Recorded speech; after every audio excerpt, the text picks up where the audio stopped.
health, education, climate. The United Nations, the World Bank, private actors. Locally rooted institutions, locally rooted experts. What we're really talking about is a very complex ecosystem. How do we find the interlinks To innovate and come up with the best solutions. to actually rethink what we do as a broader development community? You're listening to the CGD Podcast, where we explore smart policies for a better world. Each episode highlights an important development topic. Hosted by a CGD researcher and featuring experts from around the globe. Tune in to learn how independent research can bring global prosperity. Welcome to the CGD Podcast. I'm David Evans, Director of the Global Education and Child Wellbeing Program here at the Center for Global Development. Today we're talking about school-related violence, a problem that affects 115 million children globally, from corporal punishment and bullying to sexual violence in and around schools. We know it harms children's learning, mental health, and long-term life outcomes. And we're recording this just after the 2026 Education World Forum in London, where education ministers from 9 countries renewed their commitment to ending school violence. This podcast episode asks, what do we actually know about school violence? How do we prevent it? And what will it take to move from research to action? Joining me today are 2 experts who have been working at the intersection of research and practice on this issue. First, we have Gabriela Smarreli, who is a research fellow here at the Center for Global Development, where she has been leading work on the depth of the problem and what we know about how to solve it. Welcome, Gabriela. Thank you, Dave. Excited to be here. Second, we have Dipak Naker, who is the co-founder and executive director of the Coalition for Good Schools. Earlier, he founded Raising Voices, a nonprofit that has been working for decades to prevent violence against women and children in Uganda. Dipak is a tireless practitioner who has been working to implement real change in schools in low and middle income countries. Dipak, welcome. Thank you, Dave. This is a heavy topic, but I'm very glad to have you two to discuss it with. So let's jump right in. Gabriela, how big of a problem is school-related violence and what does it look like? It is definitely a big problem. When we look at the statistics, we see that around 115 million children have experienced violence in and around the schools. And this includes different forms of violence, from bullying from peers, corporal punishment from teachers, sexual violence from peers or members of the school staff. And the numbers are alarming. In terms of bullying, estimates from UNESCO show that 1/3 of adolescents worldwide experience bullying. This includes physical and emotional bullying from peers. When we look into corporal punishment, we observe that 62 countries have not banned corporal punishment in schools yet. Where corporal punishment has not been banned, 1 in 2 children have experienced corporal punishment from teachers. Sexual violence is also highly prevalent. Data from the Violence Against Children surveys shows that in Uganda, 26% of girls and 11% of boys have experienced sexual violence in the last 12 months. And of this violence, 19% and 32% of the violence, respectively, for girls and boys, is happening in the school setting. These are similar numbers that we see in other countries, including Haiti, where 19% of adolescent girls also report sexual violence in the last 12 months, and 15% of this is happening in schools. So clearly the problem is big and is happening both for boys and girls. Having said this, it's very likely that these numbers are underestimates. And this is mainly because many children, when asked, might not disclose their experiences of abuse. Also, some populations, including children with disabilities, are not well represented in these statistics. So it's likely that this problem is more prevalent than what I have shared. These numbers, even if they are underestimates, paint a pretty harrowing picture. Now, Dipak, you've been working on preventing school-related violence on the ground for many years. How common have you found violence in schools to be? In a place like Uganda, we were hard-pressed to find a single child who was able to say with hand on their heart that they'd never experienced corporal punishment in schools. 1 in 5 girls said that they had experienced sexual violence in and around schools. That is a huge number of children. And those are the children who are able and willing to speak. And because violence happens in the privacy of spaces or out of public imagination, a lot of it is not measured.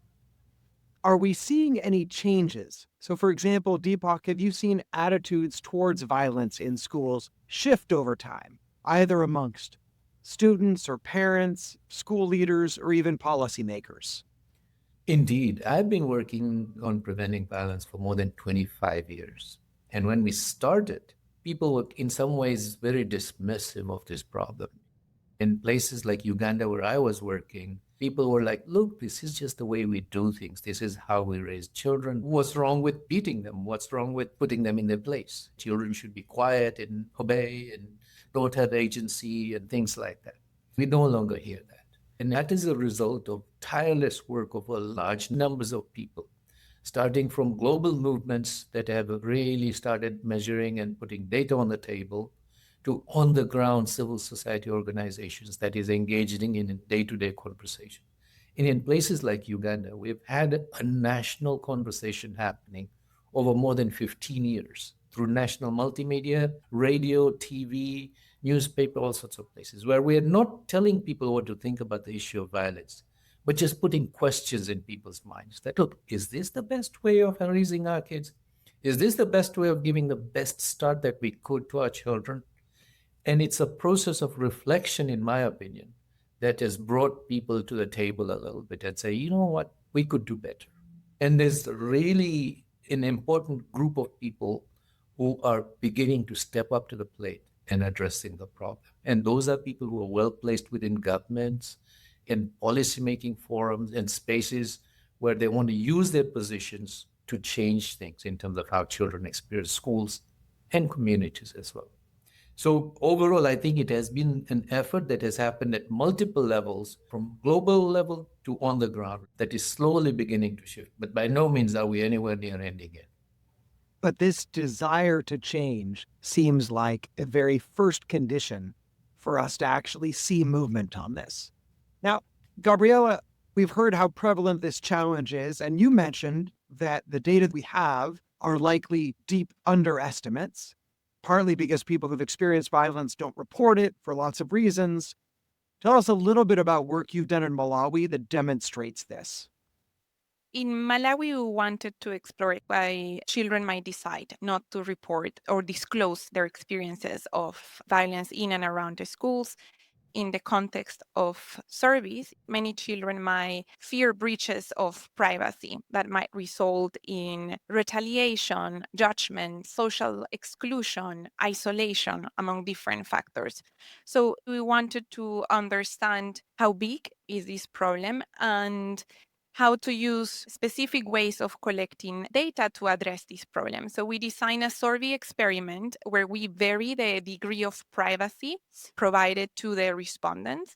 And we did this by changing the way in which we surveyed children. So some children were surveyed using a face-to-face method, and others were interviewed using an audio-computer assisted method. In this method, children received a tablet and a pair of headsets, and they would listen to the survey in privacy and respond directly in the tablet. So the audio computer assisted one would give slightly more privacy relative to a face-to-face method where you interact more directly with an enumerator. What we find was that disclosure of physical bullying and corporal punishment increased by 20% when surveyed using audio computer assisted methods relative to face-to-face. We observed that in the case of sexual violence, the distinction was even bigger. For example, 14% of children reported experiencing sexual violence from teachers or peers when asked using face-to-face, and this more than doubled to 31% when using an Akasi method. The key takeaway here is that the higher privacy provided by some survey methods, including ACASI, does matter for increasing disclosure. In a way, this is addressing some of the barriers to reporting that children face. Of course, we need more evidence to understand if this would apply in other contexts, but the key message here is that higher privacy contributed to having more accurate disclosure of school-related violence in the context of Malawi. What I have shared is mainly focused on the survey context, but of course, a big challenge is that when children experience these forms of violence, they don't necessarily speak about them after this happens. And in fact, data already shows 50% of children aged 13 to 17 years old in Zimbabwe, Zambia, Uganda do not talk with anyone about their experiences of violence when they happen. So how do we ensure children speak up when they experience these forms of violence? I just wanted to add to what Gabriela was saying, that children think of violence very differently from adults. For adults, it's an event, but for children, it's the context of their life. And what that means is that when violence is happening to them and they can't make sense of it, they feel a sense of shame around it. And so they think that this is something wrong with me and therefore don't want to talk about it. Children reveal when the conditions are right. Privacy is one, trust is another. Yeah, that if you have somebody sitting in front of you who builds a relationship of trust in a private space and then asks you, then you might find the courage to speak about it. That's why we have an underestimate of the amount of violence children are experiencing. And then the third part of it is that children are often not used to the language of violence. So when you ask, have you ever experienced violence? Children are like, what is that? I've experienced beating. I've experienced people treating me badly. So those are some of the reasons why we're not really truly getting the true measure of the size of the problem. I want to emphasize that both in the work that Gabriela described in Malawi and the work that Dipak's been involved with in Uganda, there are mechanisms in place to make sure that when children do disclose these experiences, that there's follow-up with those children to make sure that they're protected and that they get the support they need, which is absolutely crucial anytime we're asking young people about these kinds of adverse experiences. Now, you've both been thinking about how to prevent and respond to school-related violence from different perspectives. And in recent years, we've seen growing evidence of effective interventions. Let's start with what we don't know. Gabriela, a systematic review conducted by the Center for Global Development looked at more than 100 evaluations of school violence interventions.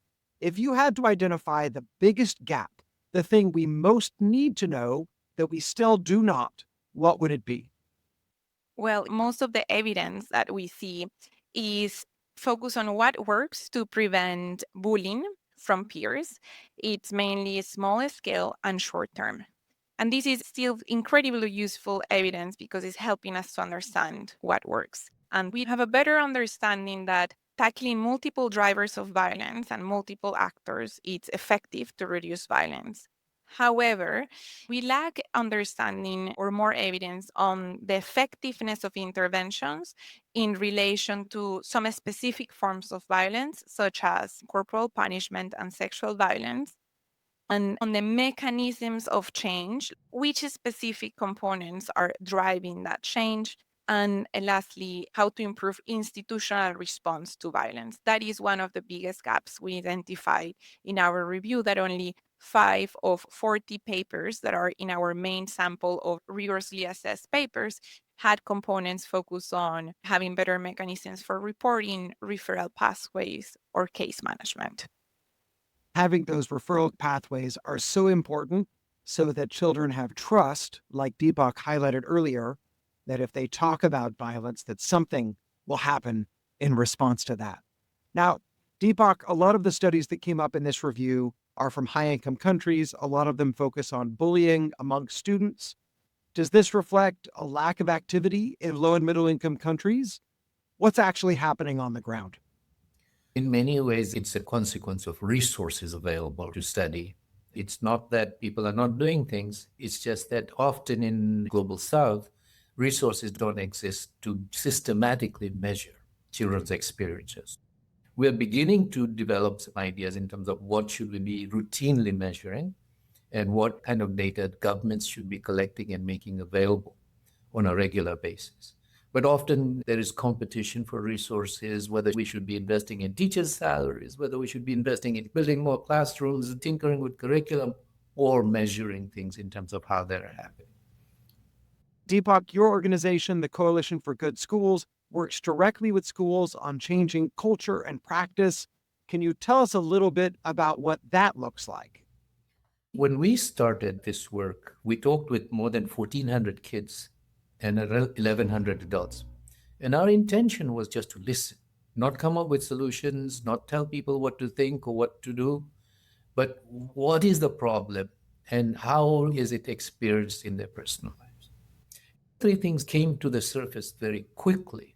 First, in many ways, because this wasn't seen as a problem, adults continued to think that they were doing the right thing when they were beating children. So it wasn't that they were malicious or evil people. This is what they grew up with, and violence was normalized. And even children themselves came to believe that, look, when my father beats me, he cares about me. And then when my mother shouts at me, she is showing care and love towards me.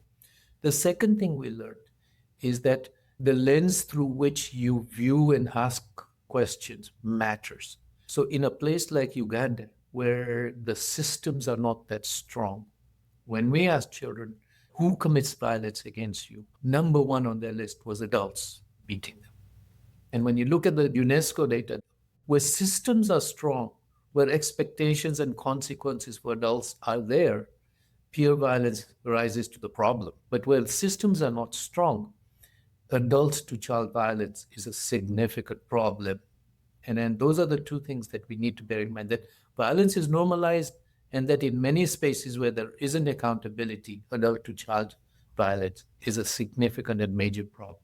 Although peer violence is also a problem because children learn from adults, right? So when they see adults treating children in a certain way, it just becomes normal to treat each other with violence as well.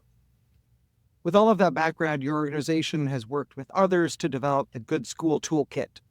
Tell us a little bit about how you use that toolkit to tackle violence in schools. When we look at the spectrum of violence experienced by children, what we realize is that the most efficient entry point for addressing violence in children was through schools. Because schools are places where large numbers of children are gathered together and adults have a duty of care towards children. And what the school is supposed to be doing can be governed by policy that is issued by ministries of education and government in particular. So we have mechanisms in place. But what we then quickly realized is that you can't just rain down ideas on people and expect them to act on them. You have to create a process in which people have a role to play. They are participants. There's a process in which they're co-imagining the solutions with you. The importance is not that you tell people prescriptively what to do, but you raise questions and put in place a process in which solutions emerge. In the Good School Toolkit, for example, the entire process is led by teachers and students in schools. We just provide a process and then background support in terms of how this thing happens. And what people do is they go through a process of, this is not a problem, to it might be a problem, to it is a problem, to here's how we respond to it, and who I will respond to it. That's a process that takes time. It takes 18 months to implement the Good School Toolkit. But it's organic, and starting from a laboratory of just 6 schools, it is now being implemented in more than 1,500. And actually, the government made a commitment to take it to every school in Uganda. And it is now co-owned as an intervention by the government of Uganda. So it's not something that Raising Voices did and it's owned by Raising Voices, but it's a collaborative intervention now that is being rolled out at scale. And it isn't amenable to people just throwing solutions at people, but engaging in the messy work of going through the process. So there's no magic bullet. I just want to add that with all of that collaborative effort, the Good School Toolkit has been evaluated rigorously with a randomized controlled trial, which has demonstrated that it significantly reduces violence in schools. And so this is an effective approach in Uganda, and it's so exciting to see the government scaling that. Now, Gabriela, another key part of tackling school-related violence is making sure that the systems are in place to respond to violence and to stop it from recurring. You've done some work with the government of Peru on this topic. Tell us what the government there has been doing to help respond to violence. In Peru, the Ministry of Education has been implementing a series of actions that show the importance of improving institutional response in the school settings.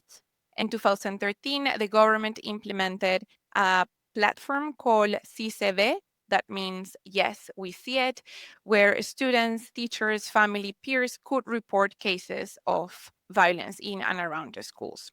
And this was something great in the country because it identified that cases of violence were happening across the country. However, a big challenge that the Ministry of Education identified is that it was not enough to have these cases being reported if the school didn't have the skills needed to actually respond and address these cases of violence. So a few years later, in 2017-18, Peru designed protocols that were very clear in explaining what were the referral pathways that the schools had to implement depending on the forms of violence being reported. Again, having those protocols was not enough because these protocols were national, so the schools didn't have all the training that needed to know how to implement those protocols. As a result, in 2019, the Ministry of Education designed a technical assistance that had that specific objective, training the school leaders on these referral pathways on how to address cases of violence. The technical assistance also included other components related to positive discipline, school coexistence rules. One of the key goals was ensuring that school leaders knew what to do when a case of violence was reported. I collaborated with the Ministry of Education to evaluate these technical assistance, and we find two main effects from this. The first one is that these technical assistance lead to an increase in reporting. So the likelihood of reporting a case of violence increased by 15 percentage points. And very importantly, we find evidence that this is explained by a reduction in barriers to reporting. For example, taking remedial action to address these cases was reduced by 10 days, showing the importance of this type of training. Another key outcome that we find is that in the schools that benefited from this intervention, children had a lower likelihood of switching to another school. So this, in a way, was showing something has improved in the school environment, that children prefer to stay in the same school rather than shifting to another one. So I think this is a really interesting example that shows how a country starts implementing different components of a response systems to violence and provides technical assistance to ensure that the schools are aware of those to achieve the impacts that they are aiming to achieve. And it would be great to see more evidence on how to improve systems of response similar to this one in other settings. And also the finding that children who have access to improved reporting and response protocols are less likely to transfer schools harkens back to Dipak's point that for children who experience violence, it's not just an event, it's the context in which they live. And making schools safer means that children can feel safe staying in the same school, not interrupting their learning. So we've heard about two examples very specific to Uganda and to Peru. Dipak, one of the things you highlighted was that this was not an intervention that was just implemented in Uganda without input, that it was co-developed, co-generated. So if you were to provide some advice to practitioners or implementers who are trying to navigate this in other contexts where this hasn't been done, what's a piece of advice you would give to them? One of the overarching things that we've learned in multiple spaces is that people don't passionately act on things that they don't own as their issue as well. Any intervention that is likely to succeed in any measure has to be an intervention that people feel intuitive resonance to, and that they feel that this is my problem and I have capabilities within me to respond to this issue. So whatever you are doing, whatever your intervention is, try to create those two preconditions. Then I think that your intervention stands a chance of success, or at least making progress. We've seen at least a couple of examples here of interventions that have been effective in this space.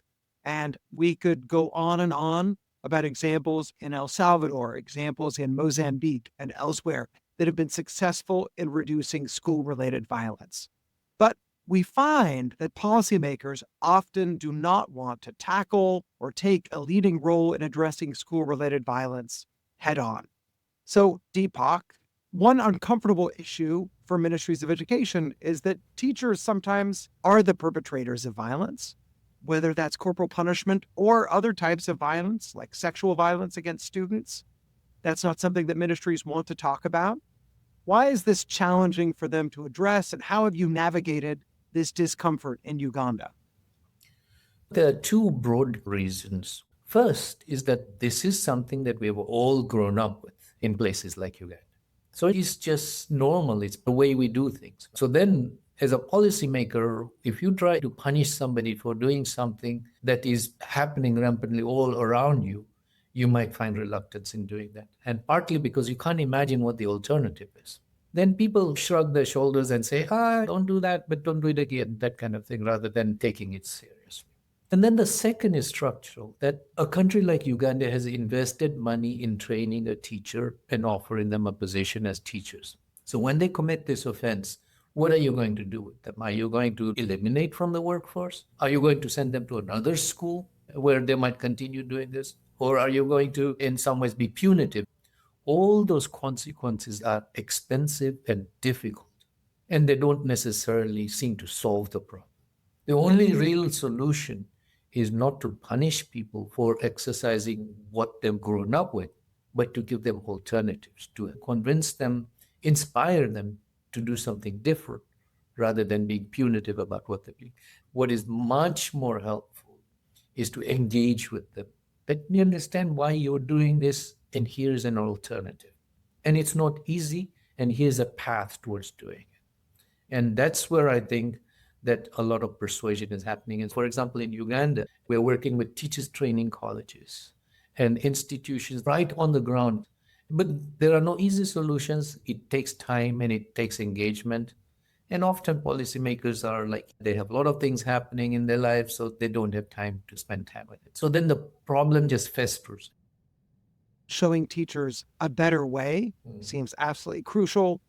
That said, I think we would all agree that there are certain types of violence and certain instances of violence where taking action to remove those teachers from the classroom or from the teacher workforce absolutely makes sense, and helping ministries figure out where that line is to make sure we protect children, but also help every teacher to be their best where we can is a crucial balance to strike.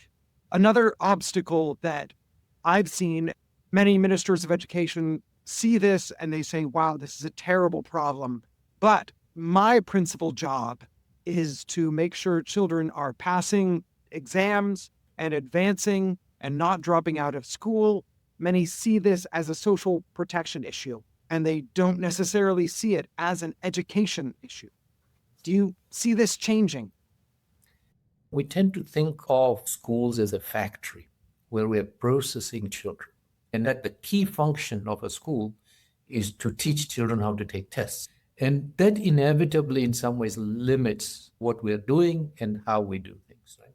If we shifted that framing to that a school is supposed to be like a garden, that we are cultivating children's possibilities, and that we are creating the fertile ground within which children can then emerge and grow and discover themselves, and that there's individuality in it, and that's an organic process rather than factory-like process, then in some ways we end up creating better schools. And this idea comes not from me, but it comes from Sir Ken Robinson's TED Talk and other places.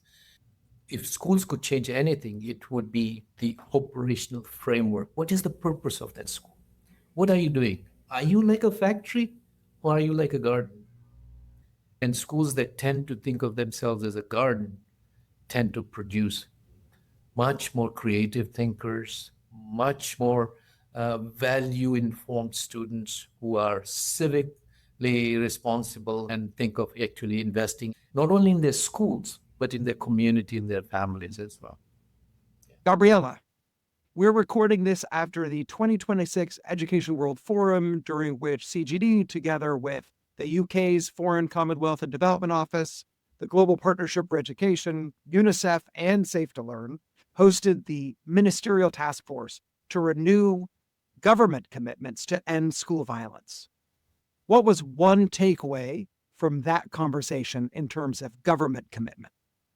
One of the key goals of this ministerial task force is to strengthen the education sector leadership and collective action in ending violence against children.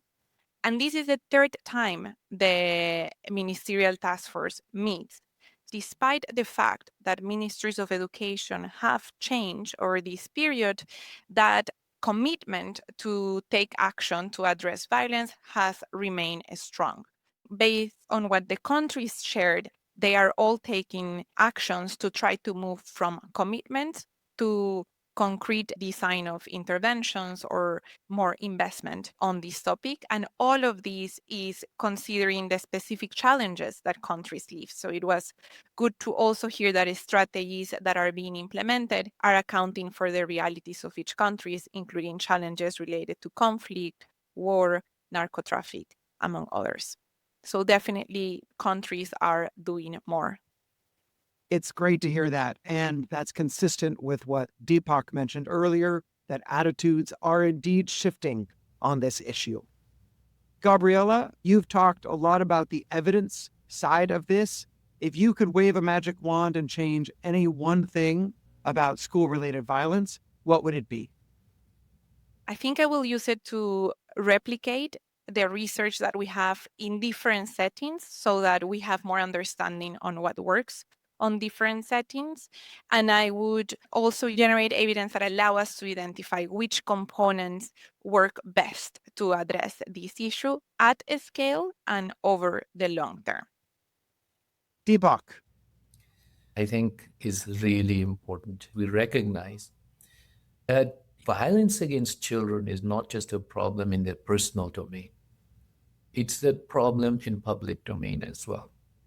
When children experience violence, it doesn't just affect them personally, but it affects how they learn, it affects what they become, it affects their imagination about who they will be in this world, and it will affect how they will behave in the world around.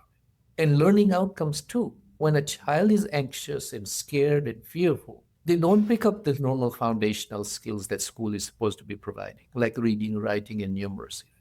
So the education sector definitely should own this problem just as well as the social sector. If education's role is to deliver citizens who are productive, who are fulfilled as individuals, then preventing violence should be one of the primary objectives of an education sector. This is a massive issue, a bigger issue than the data suggest. Attitudes are changing, which is heartening, and there are concrete solutions in multiple countries. There is no excuse for inaction, even as we continue to learn more and continue to expand that evidence base. Every country and every ministry can take ownership, and the time to act is now. I want to thank you, Dipak and Gabriela, for joining me. Thank you to all of you for listening to the CGD podcast. If you want to dig into any of the research or policy action that we talked about today, you'll find links in the show notes, and we'll see you next time.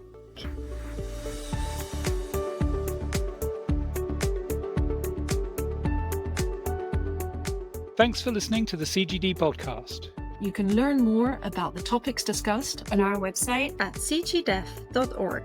That's cgdev.org. See you next time.